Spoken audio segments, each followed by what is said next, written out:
Hello students, how are you all. I hope आप सब बहुत अच्छे होंगे और अपनी अपकमिंग एग्जाम की प्रिपरेशन में जोर शोर से लगे हुए होंगे।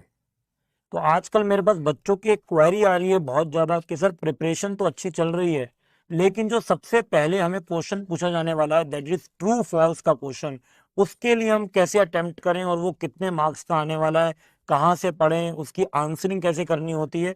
तो आइए बेटा, इसको हम लोग बहुत डिटेल में डिस्कस करते हैं अपनी इस वीडियो में, that how to attempt true false based question in accounting. तो सबसे पहले हम लोग बात करते हैं कि हमारे अकाउंटिंग के पेपर में ये ट्रू फॉल्स कहाँ पर हमको मिलेंगे। तो जब सबसे पहले आप लोग पेपर ओपन ही करोगे तो बेटा क्वेश्चन नंबर फर्स्ट का ए पार्ट, क्वेश्चन नंबर फर्स्ट जो कि आपका एक कंपलसरी क्वेश्चन रहता है जिसको आप बिल्कुल भी स्किप नहीं कर सकते, उसका ए पार्ट आपका ट्रू फॉल्स का क्वेश्चन ही होगा, जिसमें आपको लिखा जाएगा state with reasons whether the following statements are true और फॉल्स। आपको ट्रू है या फॉल्स है ये तो बताना ही बताना है, साथ में आपको रीजन भी देने हैं। अगर ट्रू है तो क्यों ट्रू है और फॉल्स है तो क्यों फॉल्स है। और ऐसे आपको 6 स्टेटमेंट या 6 पार्ट्स आएंगे, 2 मार्क्स ईच के। तो टोटल 12 मार्क्स का आपका पेपर यहाँ से आने वाला है और जिसको आप बिल्कुल भी स्किप नहीं कर सकते, वो बिल्कुल बिल्कुल आपके एग्जाम का पार्ट है, कंपलसरी क्वेश्चन है। तो इसको तो बहुत अच्छे से करना बहुत ज्यादा जरूरी हो जाता है। तो आइए बात करते हैं कि इस क्वेश्चन में हमें क्या चीजों का ध्यान रखना है जिससे हम लोग फुल मार्क्स सिक्योर कर सके। How to present the answer. तो सबसे पहले बेटा ध्यान रखना, आपको क्वेश्चन के अकॉर्डिंगली यहाँ पर अगर ट्रू है तो ट्रू लिखना है और अगर फॉल्स है तो फॉल्स लिखना है, और उसके बाद आपको आगे उसकी क्या देनी है, रीजनिंग देनी है। आप इसको यहाँ पर किसी और मैकेनिज्म से आंसर नहीं कर सकते क्योंकि क्वेश्चन ने आपको ट्रू फॉल्स के मोड में ही क्वेश्चन यहाँ पर पूछा है। तो पहले बात कर लेते हैं what should not be done, आपको क्या नहीं करना है, क्या चीज आपको यहाँ पर नहीं करनी है। सबसे पहले तो स्किपिंग राइटिंग रीजन, कि सर ट्रू फॉल्स तो लिख लिया लेकिन रीजन ही नहीं लिख के आए, तो बेटा आपके जरूर जरूर मार्क्स डिडक्ट होंगे, क्योंकि बिल्कुल क्लियर है कि आपको साथ में रीजन लिखना ही लिखना है। तो अगर आप स्किप करेंगे मार्क्स विल बी डिडक्टेड, तो रीजन को बिल्कुल भी स्किप नहीं कर। Next is writing yes no और correct incorrect instead of true false.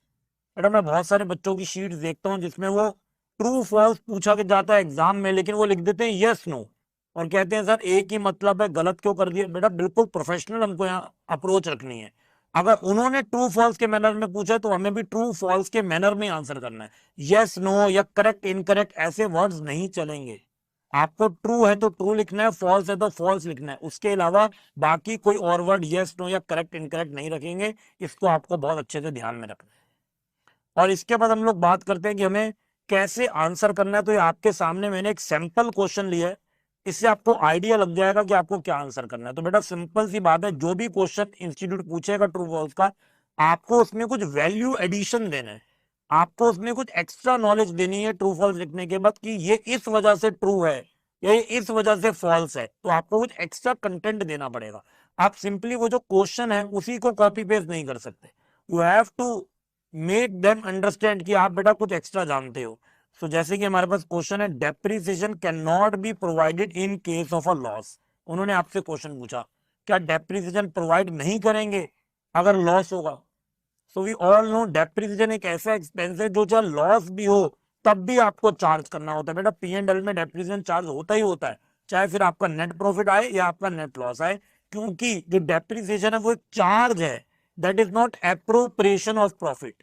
जो एप्रोप्रिएशन ऑफ प्रॉफिट होता है वो सिर्फ तभी दिया जाता है जब एक्चुअल में प्रॉफिट हो रहे हो, लेकिन जो चार्ज है वो तो देना ही देना है, कंपलसरी है, चाहे प्रॉफिट हो या लॉस हो।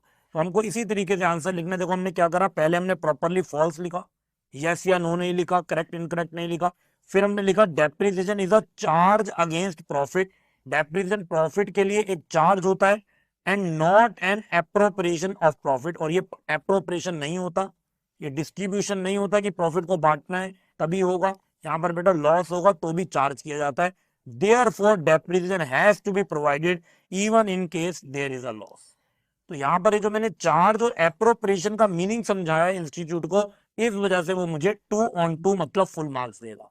और यही बेटा आपको छोटी सी बात ध्यान में रखनी है, खाली फॉल्स लिख के ये नहीं लिख सकते। जैसे question the depreciation can not be provided in case of loss, तो आप लिख दो false depreciation should be provided in case of loss. ऐसा बेटा नहीं चलेगा, आपको रीजन देना है कि वो क्यों प्रोवाइड करना जरूरी है। बिकॉज डेप्रिसिएशन क्या है, चार्ज है अगेंस्ट प्रॉफिट और ये एप्रोप्रिएशन नहीं है। इसीलिए जो चीजें चार्ज होती हैं उनको पक्का पक्का आपको प्रोवाइड करना होता है, इसीलिए definition has to be provided in case there is a loss. I hope आपको इस सैंपल क्वेश्चन से आइडिया लगा होगा कि ट्रू फॉल्स का जो क्वेश्चन आएगा उसमें हम लोग ट्रू या फॉल्स जो भी है वो लिखने के बाद रीजनिंग कैसे देंगे। वैल्यू एडिशन, कोई नए वर्ड्स लिखने हैं, कोई नई नॉलेज आपको बतानी है जिससे इंस्टीट्यूट आपको मार्क्स दे। ओके जी सर, एक चीज और बता दीजिए कि हम लोग ये पढ़े कहाँ से। हम लोगों ने बाकी सब चीजें तो पढ़ ली, इसके लिए कहाँ से पढ़े। तो बेटा इसके लिए आपके पास दो ऑप्शन है, फ्रॉम वेयर टू डू। पहला, जिस भी टीचर से आपने क्लास लिया है, अगर मैं अपनी भी बुक की बात करूं तो उसमें भी मैंने ट्रू फॉल्स बच्चों को दिए हैं जो आज तक पूछे गए हैं। तो या तो अपने टीचर्स का मटेरियल स्टडी मैट यूज कीजिए, उसमें सब कुछ दिया होगा, और अदरवाइज आप आईसीए का स्टडी मटेरियल तो जरूर करिए। आईसीए ने हर टॉपिक के बाद, मैं आपको दिखाता हूँ, जैसे बेटा ये भी देखो टेस्ट योर नॉलेज के अंदर है, जैसे ये डेप्रिसिएशन एंड अमोर्टाइजेशन के ट्रू फॉल्स के क्वेश्चन है प्रोवाइडेड बाय आईसीआई। ये आईसीआई का बेटा बुक का ही स्क्रीनशॉट है। तो आप आईसीआई ने हर टॉपिक के लगभग 10, 15, 20 एमसीक्यू दिए हैं। तो अगर आप इसको टोटल कर लो तो अराउंड आपके पास 200 प्लस एमसीक्यू हो जाते हैं, सॉरी ट्रू फॉल्स हो जाते हैं, एमसीक्यू नहीं ट्रू फॉल्स। आपके पास 200 प्लस ट्रू फॉल्स हो जाते हैं। तो अगर आप उतने भी करके चले जाओगे तो ये मेरा पास्ट एक्सपीरियंस कहता है कि जो बेटा 6 स्टेटमेंट है ना, ये जो 6 स्टेटमेंट है इसमें 4 से 5 स्टेटमेंट तो आईसीआई के ही जो ट्रू फॉल्स के क्वेश्चन है उसी में से पूछ लिया जाता है। 4 से 5, और अच्छी किस्मत रही तो 6 के 6 हो जाए। तो इसको बिल्कुल भी इग्नोर नहीं करना बेटा, बहुत मार्क्स में वैल्यू एडिशन कर सकता है। 5 स्टेटमेंट, 4 स्टेटमेंट तो पक्की पक्की आपको आएंगी जो आईसीए के स्टडी मैट में बैक के जो ट्रू फॉल्स के क्वेश्चन है वहीं से आ जाएंगी, और आपको उसके लिए कोई ज्यादा इधर उधर ढूंढना भी नहीं पड़ेगा। हर टॉपिक को कवर करते जाइए और उसके बैक में जो भी ट्रू फॉल्स की स्टेटमेंट्स है, जैसे ये डेफिनेशन की मैंने आपको यहाँ पर दिखाई, वो आप साथ साथ करती जाइए। किसी में 10 होंगी, 12, 15, 20, उससे ज्यादा नहीं है, बिलीव मी। तो ज्यादा टाइम नहीं लगेगा और आपके 10-12 मार्क्स पक्के पक्के कंफर्म हो जाएंगे।